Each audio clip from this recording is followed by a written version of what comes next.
Dios les bendiga, les guarde, les ayude, les fortalezca siempre. Que sean prosperados en todo, porque está la voluntad de nuestro gran Dios y Salvador Jesucristo. Que seamos prosperados en todo. Gloria a Dios, porque nos permite encontrarnos una vez más por este medio y compartir la verdad revelada. Esto es el Evangelio. Evangelio que nos permite tener buena relación aquí en la vida presente con el Eterno y nos permitirá disfrutar de la vida eterna en las mansiones celestiales con Cristo Jesús. Porque Dios es muy bueno y para siempre es su misericordia y su fidelidad de generación en generación. Bendito sea su nombre, el nombre del Dios eterno que es Jesucristo. Bien, vamos a tratar un tema bien bueno, un tema muy edificante, como todos los temas que tratamos aquí. Pero este tema le he dado un ápice, un índice, un punto especial. Se titula Un pueblo confiado. ¿Y por qué esto tiene algo especial? Porque es que del término, la frase un pueblo confiado, se van a desprender muchas cosas, muchas cosas. Bien, vamos a leer por favor Biblia, libreta de apuntes y lapicero. Aquí estoy leyendo en mi libreta de apuntes. Transcribo los versículos a la libreta de apuntes a fin de que me quede un registro historial en la libreta de apuntes y pueda posteriormente, si el Espíritu Santo así lo permite, compartir nuevamente esas enseñanzas. Bien, leamos. Libro de Números, capítulo 23, versículos 8 y 9, dice: ¿Por qué maldeciré yo al que Dios no maldijo? ¿Y por qué he de execrar al que Jehová no ha execrado? Porque de la cumbre de las peñas lo veré, desde los collados lo miraré. He aquí un pueblo que habita confiado y no será contado entre las naciones. Porque he aquí un pueblo que habita confiado y no será contado entre las naciones. Bendito el Señor. Porque de la cumbre de las peñas lo veré, y desde los collados lo miraré. He aquí un pueblo que habita confiado, y no será contado entre las naciones. Bendito el Señor Jesús. Iniciemos la enseñanza en el nombre de Jesucristo. Bien, un pueblo confiado. Cuando hablamos de pueblo, indudablemente desde el contexto bíblico y la historia bíblica, obligatoriamente nos remitimos al pueblo de Israel. Pues el pueblo de Israel es el centro del Antiguo Testamento. Siendo el centro del Antiguo Testamento el pueblo de Israel como objeto principal del Eterno. No me dirán, es que el Antiguo Testamento, el centro siempre de la Biblia es el Eterno. Pues les comento algo. Dios legó importancia al pueblo de Israel a fin de que a partir de las experiencias, vivencias y presencialidad de actos del Eterno, el pueblo de Israel fuera un punto relevante en el Antiguo Testamento. Claro está, siempre el personaje central de la Biblia será el Eterno. Solo que en este caso Israel en cierta forma es la materialización de la bondad del Eterno. ¿Qué es materializarse algo? Materializarse algo es darse a conocer, concretarse, verlo, poder verlo y palparlo. Es decir, pasar de un mundo no material a un mundo material. en Israel se materializaba la bondad y misericordia del Eterno, en los momentos esos en que el poder del Eterno se hacía visible, bien fuera para salvarlo, bien fuera para proveerle, bien fuera para liberarlo, bien fuera para consolarlo, bien fuera para corregirlo.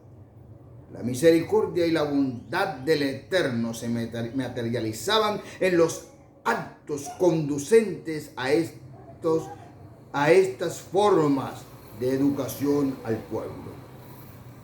Porque todo lo que Dios hace por su pueblo es para educarlo, para introducirlo en su buena voluntad, que es perfecta y santa. Así, siendo el pueblo de Israel objeto de la atención del Eterno, se constituye el pueblo de Israel en centro de la historia del Antiguo Testamento, en virtud a la elección que Dios hizo de él. Esa elección que Dios hace del pueblo de Israel, no lo hace porque sea el mejor pueblo, porque sea el más grande. Vamos a leer para que usted lo pueda leer y concientizarse de lo que estamos tratando aquí. Porque aquí no estamos tratando doctrina de hombre, no estamos tratando razonamiento humano, no estamos disertando sobre tesis científica. Aquí estamos hablando de la palabra de vida. Y si hablamos de la palabra de vida, hablamos del autor de la vida. Y si hablamos del autor de la vida, estamos hablando del Creador. Y si hablamos del Creador, estamos diciendo que Él merece todo respeto, toda reverencia, toda adoración. Y en ese respeto, y en esa reverencia, y en esta forma de adorarle, es que hablamos. Por tal razón, busquemos en la Escritura lo que está escrito en ella. Y parece redundancia, pero digo lo que está escrito en ella, en la Escritura, para hacer énfasis en que nada hay fuera de la Escritura. Vamos a leerlo. Deuteronomio, capítulo 7, versículos desde el 7 al 16. Allí en Deuteronomio, capítulo 7, desde el versículo 7 al 16, usted va a encontrar la bendición condensada. E inicia este texto diciendo: el Señor sintió afecto por ti y te eligió. Búsquelo, por favor, no deje de buscarlo, porque ese pasaje le va a ahondar en lo que estamos tratando aquí. Porque aquí estamos tratando de un pueblo bendecido. Y le voy a decir algo, no me voy a centrar solo en el pueblo de Israel, que era sombra. El pueblo de Israel era sombra de lo que había de venir.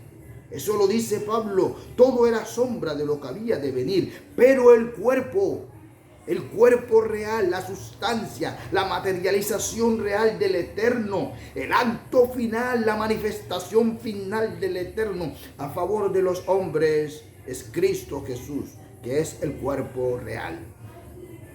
Así que estaremos hablando del pueblo de Israel, que en su momento fue elegido, que Dios el Eterno sintió afecto por él. Y hablaremos de Cristo Jesús, el pueblo concreto, real, materializado, que el Espíritu Santo anunciaba desde antes de la fundación del mundo. Bendito el Señor Jesucristo. Preste mucha atención, por favor. Preste mucha atención. Deje lo que está haciendo. Le pido el favor. Discúlpeme, pero deje lo que está haciendo y céntrese en esto que vamos a tratar aquí, porque aquí vamos a tratar misterios de la piedad que son fundamentales para poder estar bien fundamentado en la doctrina de los apóstoles y de los profetas, siendo la principal piedra del ángulo, es decir, aquello que sostiene todo eso, aquello que respaldaba todas esas profecías, aquello que respaldaba todas esas enseñanzas conducentes al Mesías, como Isaías 53, Cristo es la piedra angular, la que sostiene todo el edificio que está construyéndose en Cristo Jesús, por Cristo Jesús y para Cristo Jesús. Bendito el Señor. Así que por favor, mucha atención.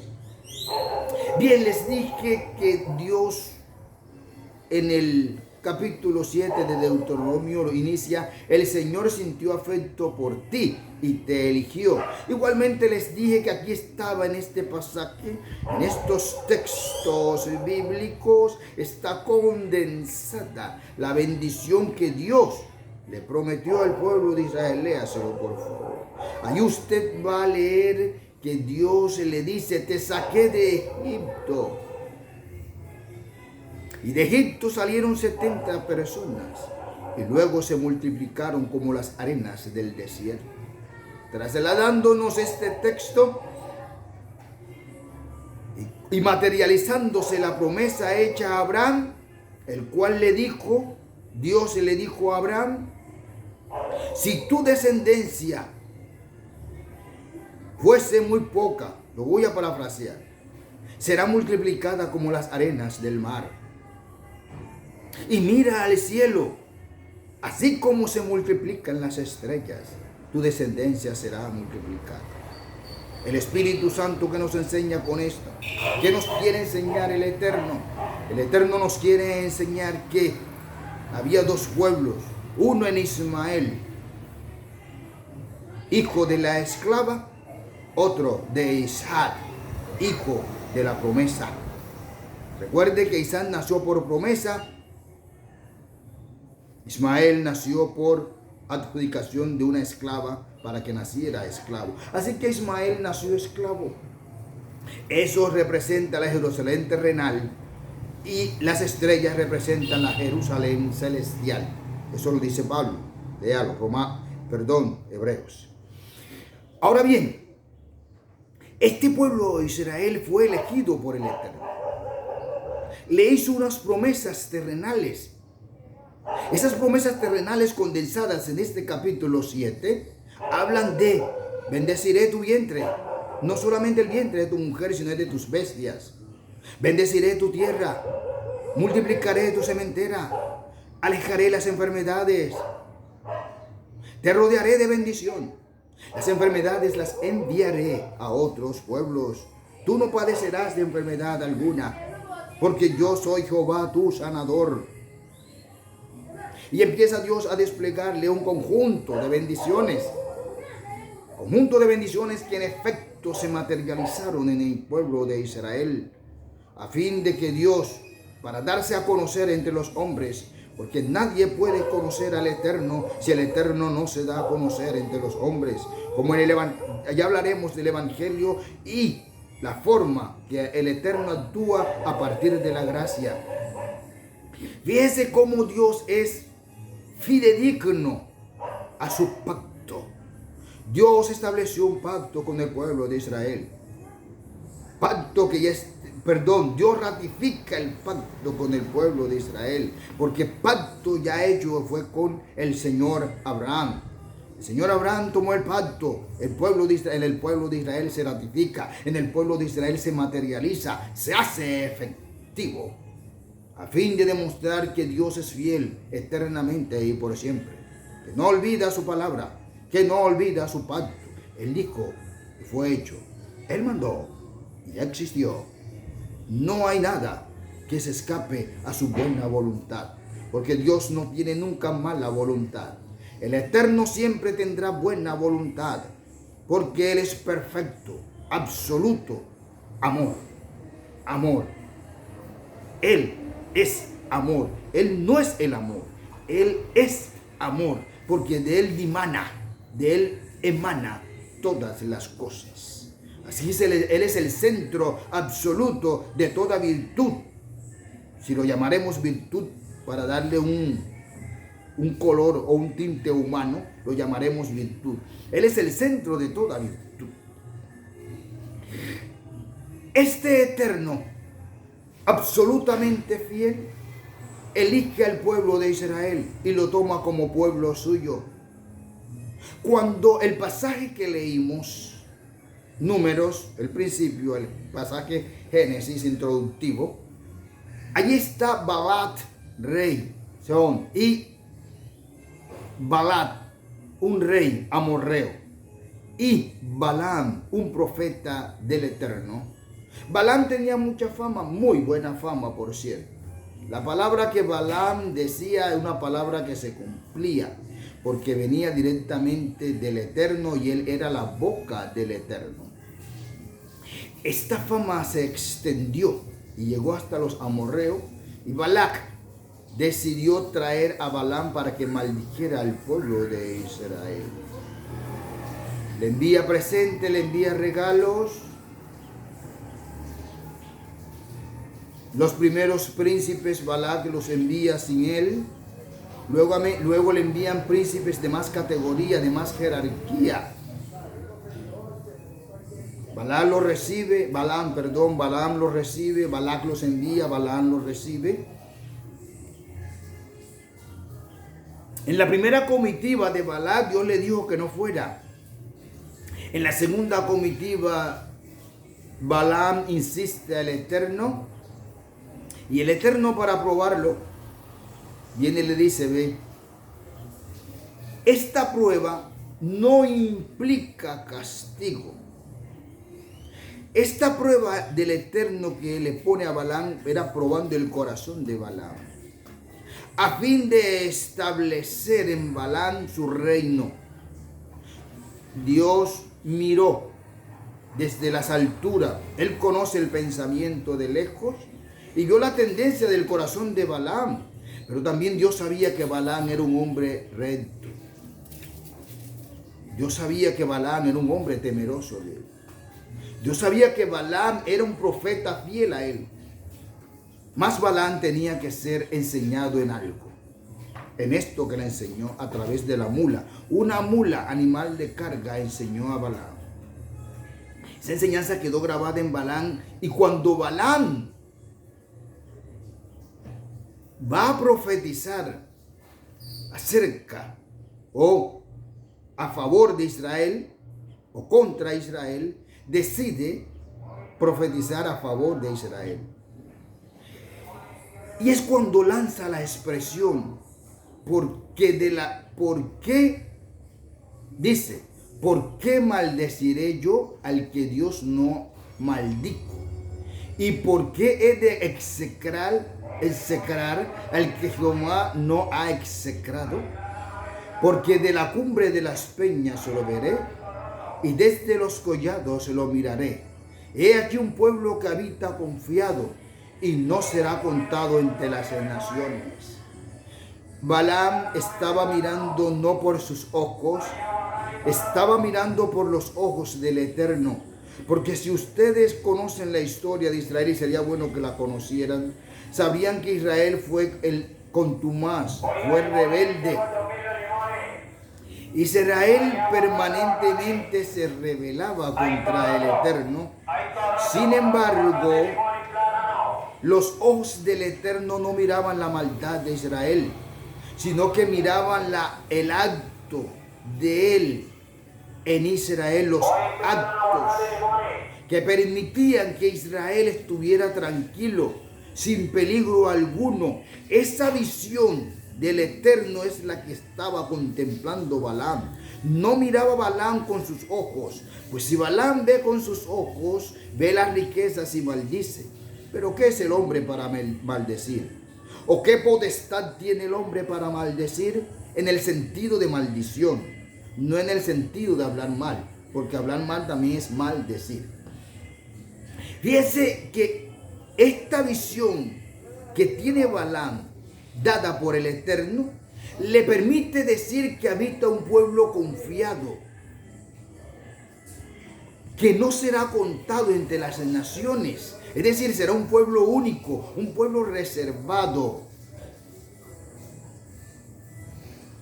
Este pueblo llamado Israel gozó de todas las bendiciones que el Eterno le dio. Pregunta: ¿entró Israel a la tierra prometida o no entró? ¿Vio Israel la mano del Eterno cuando pidió pan que le dio maná del cielo? ¿O no lo vio? Cuando pidió carne, ¿no vio las codornices y vio carne en abundancia? Cuando el sol lo atormentaba, ¿no venían nubes y lo protegían para evitar que el sol lo atormentase? Y para evitar que las fieras lo atacaran en la noche.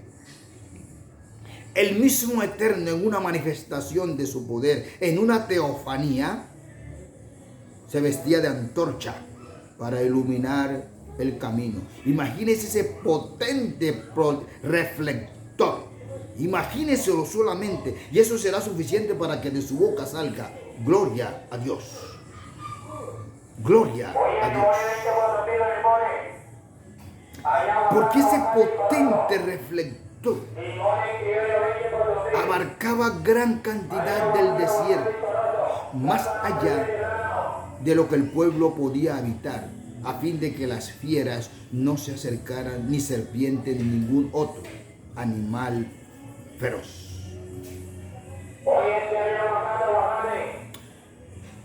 El pueblo de Israel disfrutó de todo esto. Disfrutó de todo, de todo. Vio materializada la promesa del Eterno.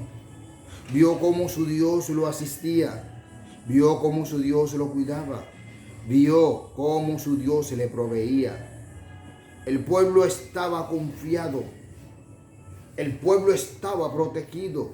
El pueblo había sido elegido por el Dios que hizo los cielos y la tierra. Ese Dios que hizo los cielos y la tierra es el mismo de que vamos a hablar ahora. Vamos a partir ahora de la gracia. No vamos a hablar de la ley. La ley dice, el que hiciera estas cosas vivirá por ella. La gracia dice, cerca de ti está la palabra, en tu boca y en tu corazón. Así que ya no es por obra. Israel debía hacer para tener. Nosotros debemos creer para ver. Bendito el Señor Jesucristo. Misterio de la piedad. Anóteselo, por favor. Anóteselo. Usted debe creer para ver en la gracia. En la ley tenía que hacer para tener. El que hiciera estas cosas vivirá por ella. En la gracia usted debe creer para ver. Si no cree, no verá la gloria del Eterno. La gloria del Eterno que se materializa. Si bien allá se materializó en diferentes cosas, como el maná, como la antorcha, como las nubes, como el agua. Allá se manifestaba de diferentes formas. En este tiempo, vamos enseguida a entrar en materia. Bendito el Señor. Vamos, habla su Biblia. Busque Efesios. Efesios es el compendio de la gracia. Quiero que lo sepa. Efesios, en ese libro de Efesios, Pablo compendió la gracia del Eterno. Y por eso es que hace revelaciones precisas.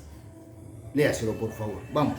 Efesios, capítulo 1, del versículo 3 en adelante.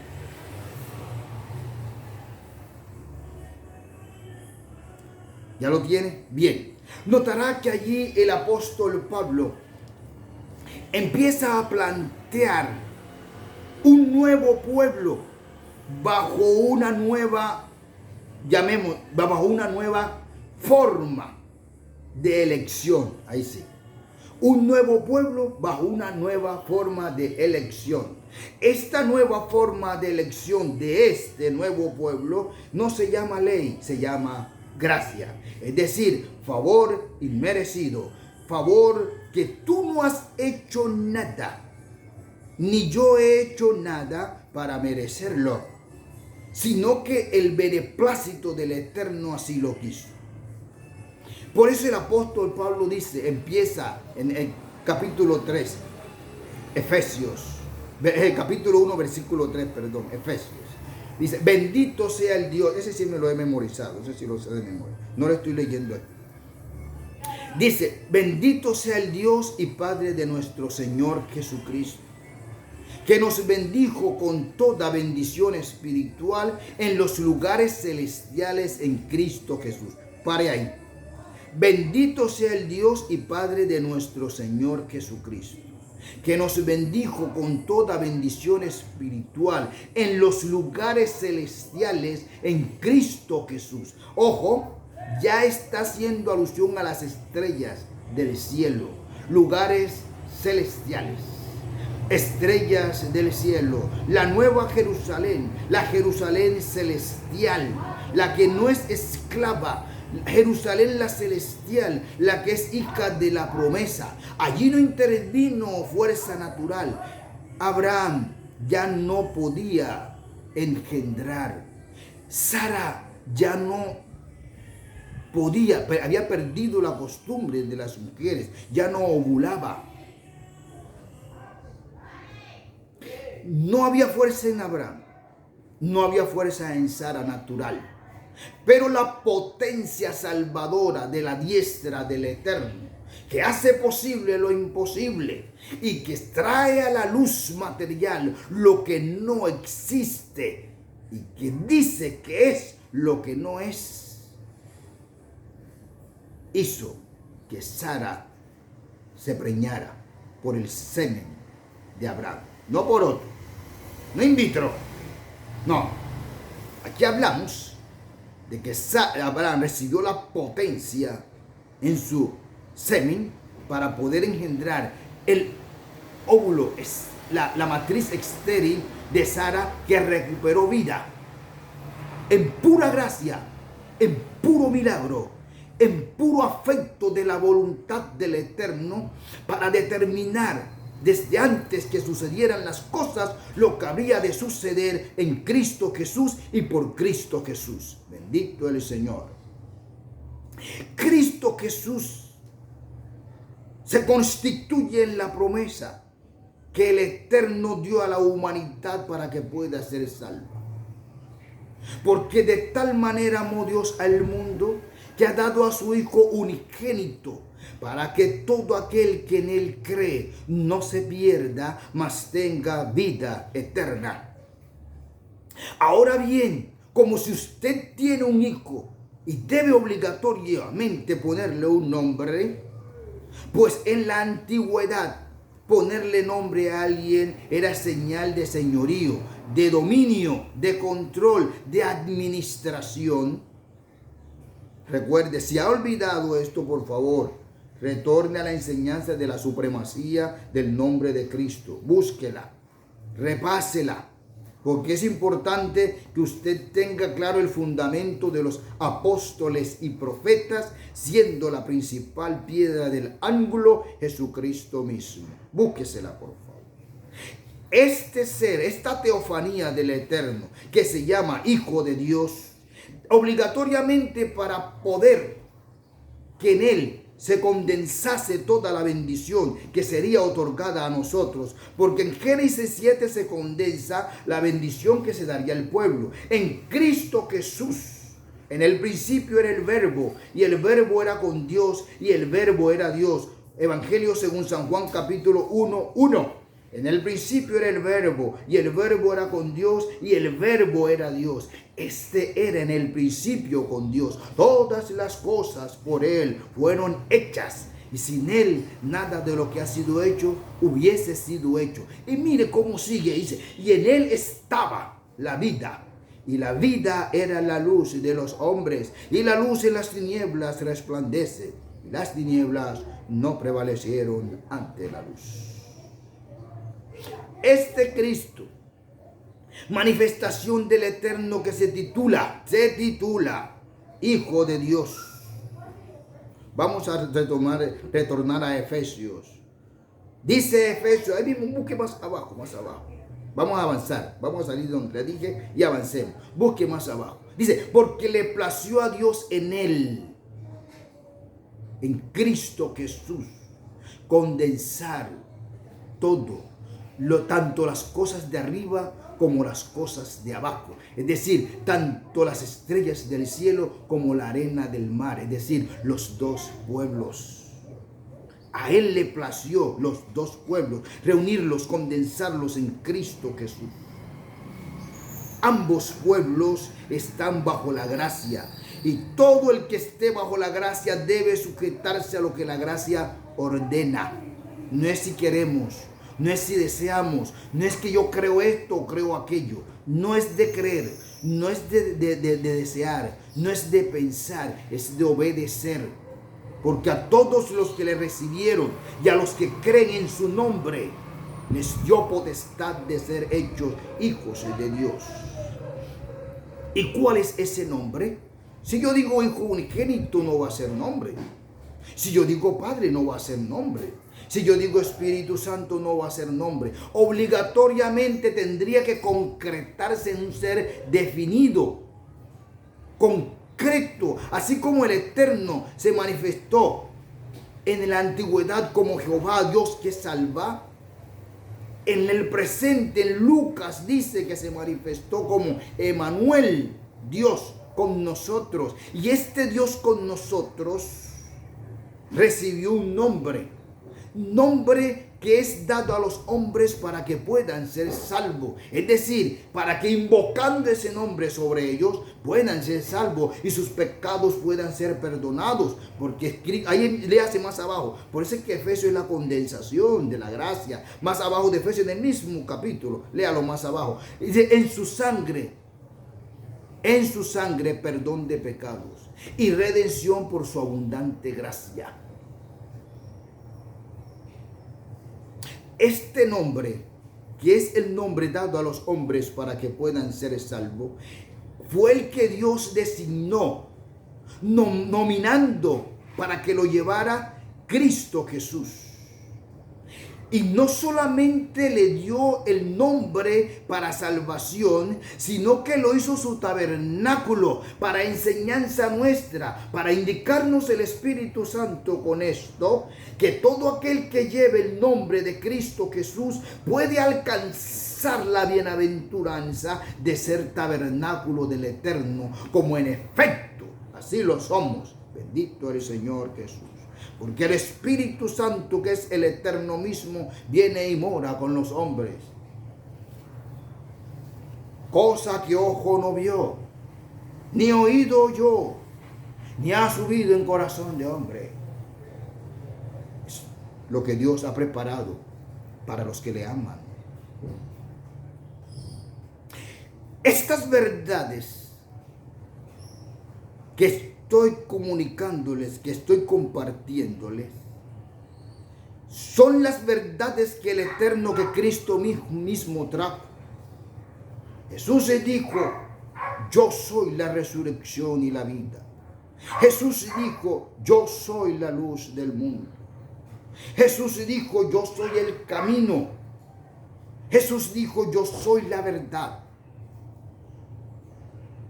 Para indicar que si Israel siguió un camino hacia la tierra prometida, Él es el camino hacia el Padre. Y no que te va a llevar al Padre, no que Él es el camino para que tú llegues al Padre, sino que el misterio de la piedad revelado, leas Efesios, por favor, léaselo, el capítulo 1 todo, sino que el camino de la verdad revelado, el velo que hacía diferencia entre el lugar santo, el lugar y el Sancto Sanctorum, es decir, el lugar santo y el sacro lugar, ese velo fue roto por la carne de Cristo Jesús. Bendito el Señor. Esa carne, que es el velo que estaba en los ojos de Israel, fue roto, se rompió, para dar paso a que todo hombre pueda penetrar al Sancto Sanctorum, es decir, al lugar sacrosanto, que su cuerpo de carne, lavado por la sangre y justificado por la gracia, fuera templo del Espíritu Santo, a fin de que Dios, como está escrito, he aquí vienen días que Dios morará en los hombres y con los hombres. Bendito el Señor Jesucristo. ¿Ve por qué le dije que es importante que no se entretenga con otras cosas y que esté atento a esto que estamos tratando aquí?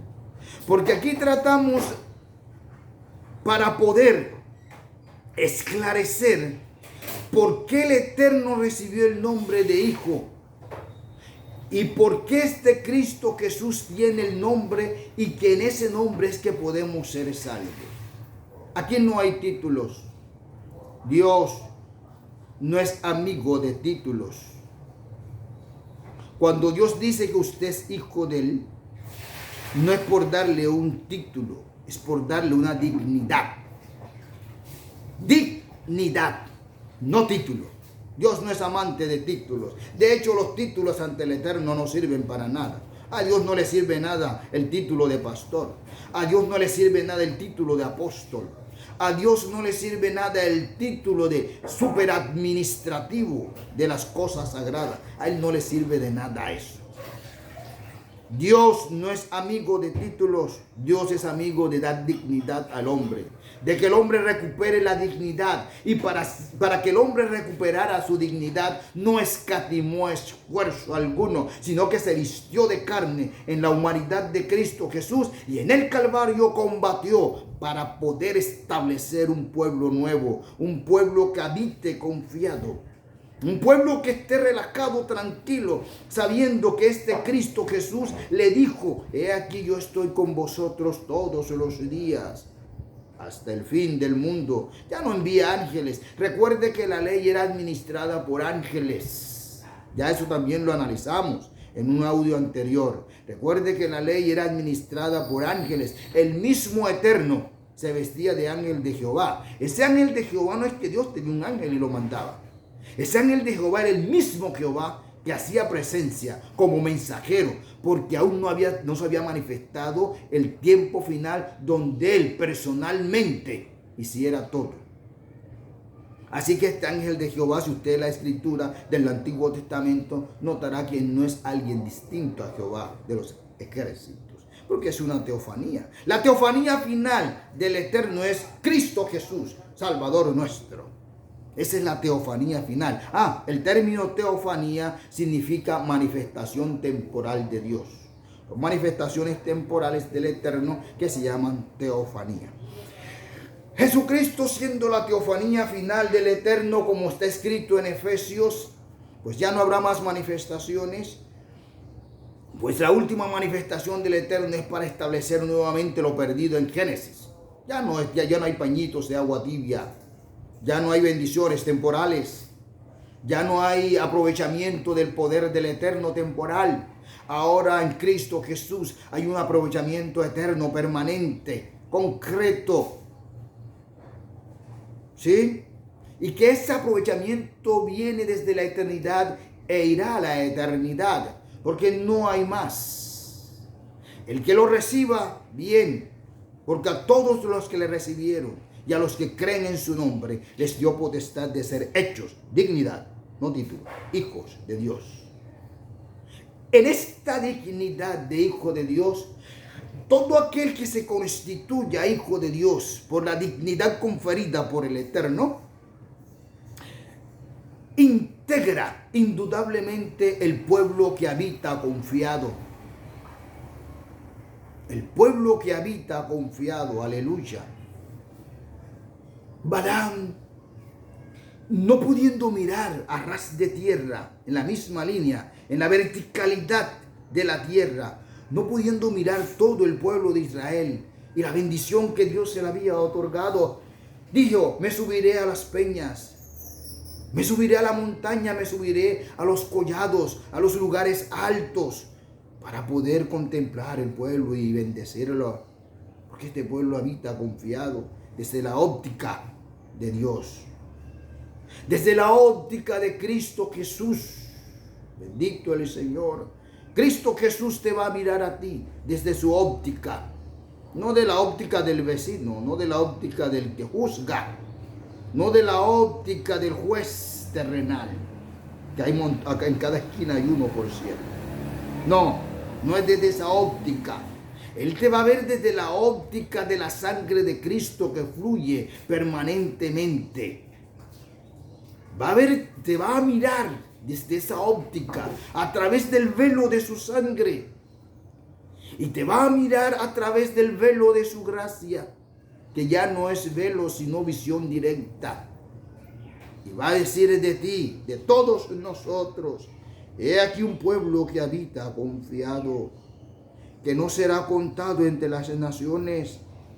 Todo el que lleve mi nombre Todo el que lleve mi nombre, Cristo Jesús, será visto como tal.